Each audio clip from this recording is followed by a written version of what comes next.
Salut les Anacalypsiens, bienvenue dans cette nouvelle vidéo d'Anacalypsie. Donc comme la vidéo des Luna n'est pas encore sortie, du coup on va s'intéresser à Ichilin, donc qui débute aujourd'hui, hier au moment où vous regardez la vidéo, du coup qui est un groupe féminin de 3, 6, 7 filles. Donc voilà, donc c'est parti du label KM Entertainment que j'avoue ne pas connaître comme ça, ça me dit rien.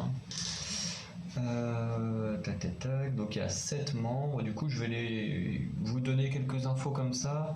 Après malheureusement là je vais pas partager l'écran parce que sinon la vidéo elle passera pas, donc voilà.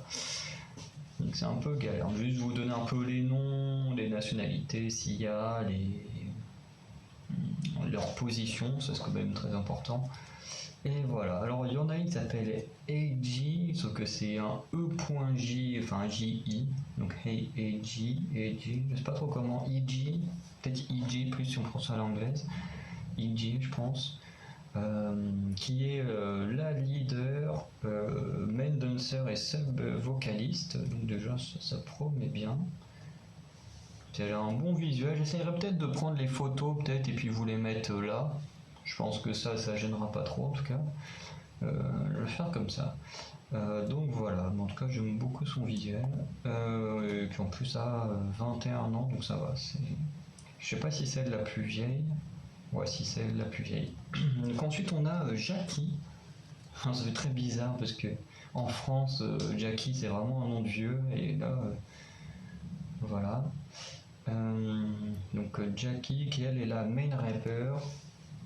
Voilà, qui est née en 2001 et ah ouais, elle est née aux États-Unis. Ok. Donc c'est un peu. Oula. Ensuite on a Juni, parce qu'il y a deux O.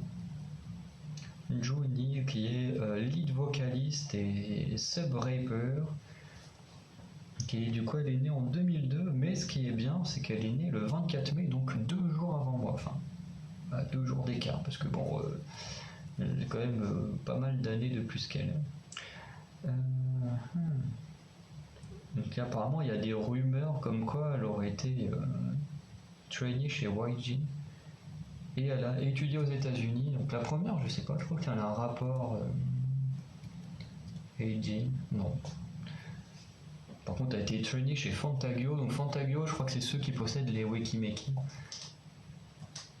Mais du coup, ouais, non, ça m'étonne pas parce que du coup, ce groupe-là, c'est le groupe dont BG K-pop avait fait une interview avec la page Korea FR, un truc comme ça. Et du coup, c'est vrai qu'elles avaient l'air de bien parler anglais, mais en même temps, il y en a déjà une qui est née là-bas, une qui a étudié là-bas, donc c'est vrai que c'est plutôt normal qu'elle parle bien anglais du coup. Ensuite, on a Cherin qui est les main vocalistes.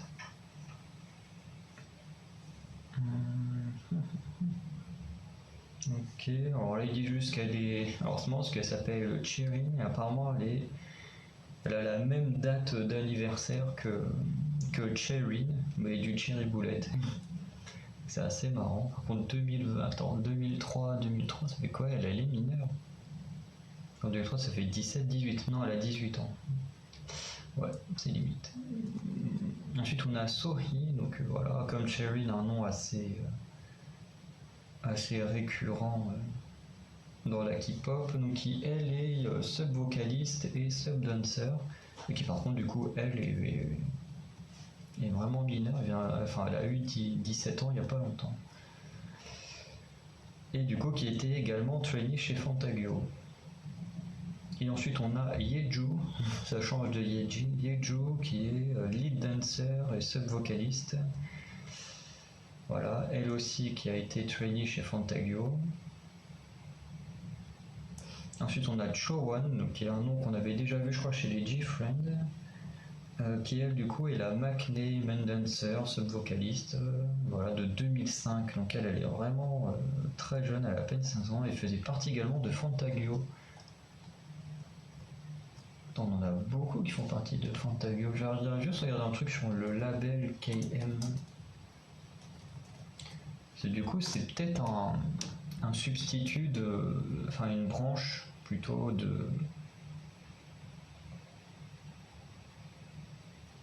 de Fantagio, je ne sais pas, parce que...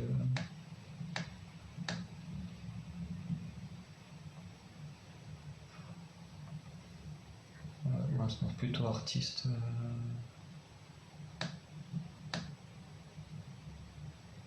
Ok, donc je crois que c'est pas le bon KM Entertainment que j'ai trouvé. Mais comment... KM, je me demande si ça passe. Ça a l'air d'être peut-être un nouveau label ou je ne sais pas quoi. KM la création, une autre devise. On va regarder Fantagio.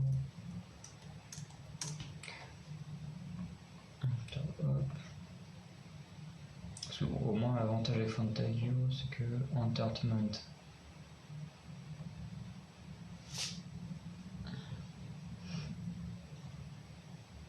Non, ça n'a pas l'air d'avoir appartenu à Fantagio. Donc en fait Fantagio a l'air juste d'avoir perdu tous ses artistes. Donc oui, Fantagio ils ont Astro pour ceux qui connaissent, enfin qui écoutent les trucs masculins et Wekimeki. Enfin, moi je connais que Wekimeki.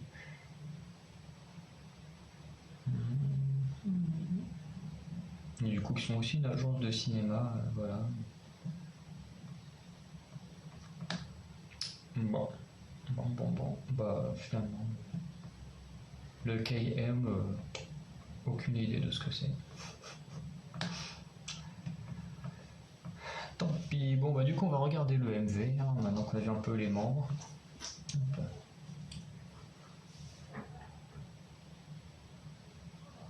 Ah oui c'est vrai, j'ai oublié que j'avais enlevé le son. Hop, on relance.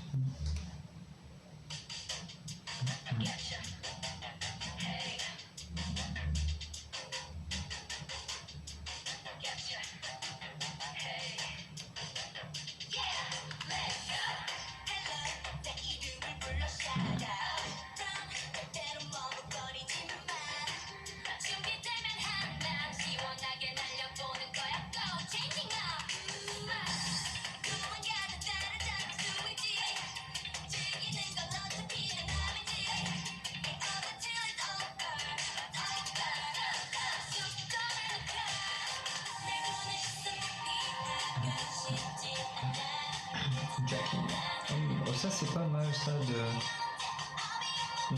réussir à mettre des plans avec les noms. Ça peut aider à se dire bah tiens elle c'est telle personne et tout.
Alors, ils sont chiants que leur pub après musique. Du coup, en termes de musique, je trouve que ça va. La musique est plutôt bonne. Alors, c'est pas non plus la musique de l'année ou une musique, je pense qu'il aurait fallu pour un début de song, mais en soi, ça se laisse écouter, c'est pas mal. À côté de ça,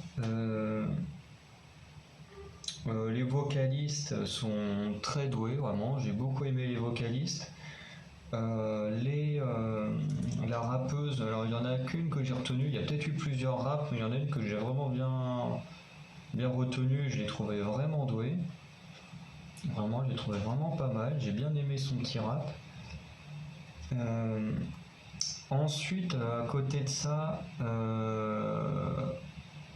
en termes de tenue, globalement, je trouve que ça allait. Il y a juste une tenue que j'ai trouvée, mais vraiment moche.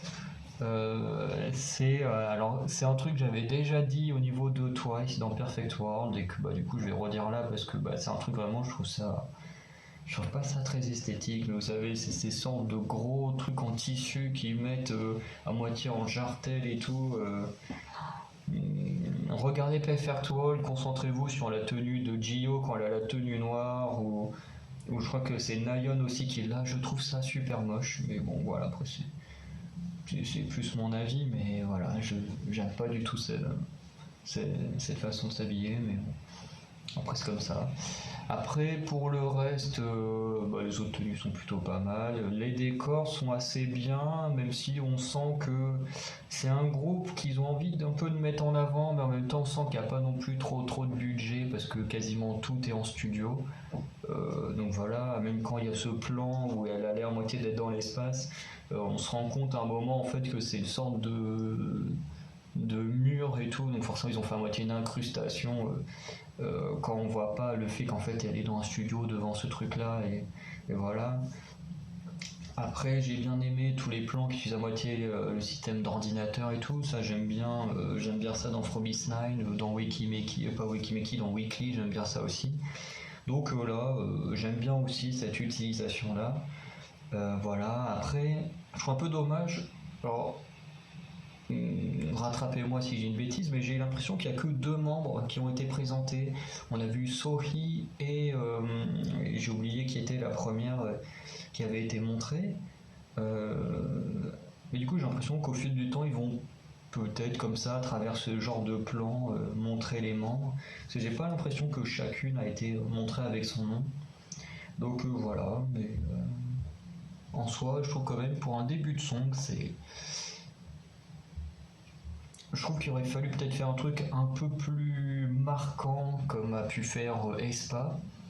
Voilà, mais après ça reste quand même un très très bon AMV. Après il faut pas oublier non plus que contrairement à aespa, à Blackpink, à Twice, à BTS, enfin plein de groupes qui font partie des Big Four, c'est que eux ils ont eu la chance, alors moins BTS quand même que Blackpink, Twice ou aespa ou ITZY et tout ça.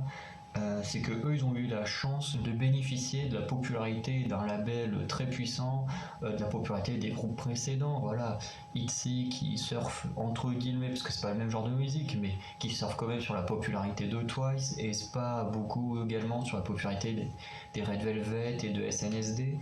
Donc forcément je dis pas qu'elles copient ce que font les anciennes, mais forcément quand t'as des gros noms comme ça dans un label et que toi t'arrives juste après, forcément dès la première titre tu vas être beaucoup regardé pour voir ce que tu vaux comparé aux gros noms qui étaient là avant.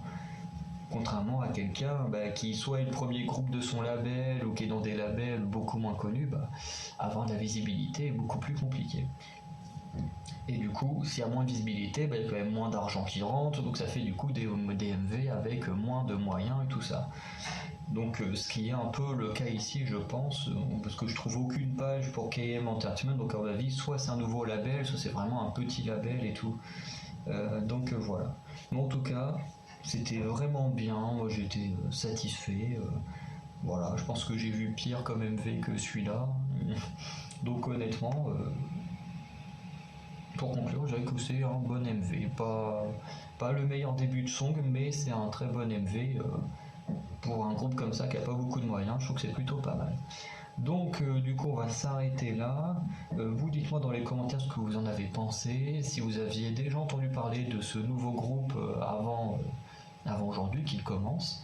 Et du coup dites-moi si vous l'aimez, si vous ne l'aimez pas. Et du coup on se retrouve tout à l'heure avec la vidéo des Luna si, si elle arrive à sortir, parce que pour l'instant il est déjà 12h40 et je ne l'ai pas vue. Enfin, j'ai été sur le site des Luna, je ne l'ai pas vue, donc peut-être qu'elle sera ailleurs. Enfin voilà. Donc je vous dis à très bientôt pour de nouvelles vidéos.